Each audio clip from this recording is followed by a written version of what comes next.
చీమ ఎంత ఉంటుంది? కంట్లో నలుసు అంటూ ఉంటుంది. దేవుడు అంటాడు, సామరి చీమల యొద్దకు వెళ్ళుము, వాటి నడతలను కనిపెట్టి జ్ఞానము తెచ్చుకొనుము. చీమకంత జ్ఞానము తెలుసా? అక్కడ దానికి ఏదైనా అడ్డు పొల్లబెట్టింది అనుకోండి, ఏం చేస్తుంది? ఆగి వెనక్కి వెళ్ళిపోదు. ఇంకేమైనా రూట్ ఉందా అని చెప్పి వేరే రూట్ ఆలోచన చేసుకుని ఆ రూట్లో వెళ్ళిపోతుంటే, ఒకటి వెళ్తామంటే మిగతా అన్నీ కూడా దాన్ని వెంబడిస్తూ ఉంటాయి. నిజంగా ఎంత ఆశ్చర్యకరంగా ఉందో ఆ చిన్న జీవి. పోనీ చీమలకు ఒక నాయకుడు ఉంటాడా? చెప్పరే. చీమల నాయకుడు ఉంటాడు? చీమలకు నాయకుడు లేడు. నాయకుడు లేకపోయినా చీమలకు అంత క్రమంగా వెళ్ళిపోతూ ఉంటే నాయకుడున్న ప్రజలు ఎలా ఉండాలి మరి? ఒకవేళ భూమి మీద నాయకులు లేకపోతే ఎలా ఉంటుంది?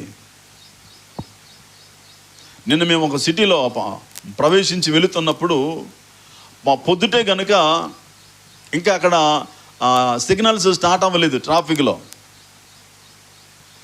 జనం ఎటు పడితే అటు వెళ్ళిపోతున్నారు. వాహనాలన్నీ కూడా దగ్గరికి వచ్చేస్తున్నాయి. 4 వైపుల వాహనాలు ఒక దగ్గరికి వచ్చేసాయి, ఆగటం లేదు.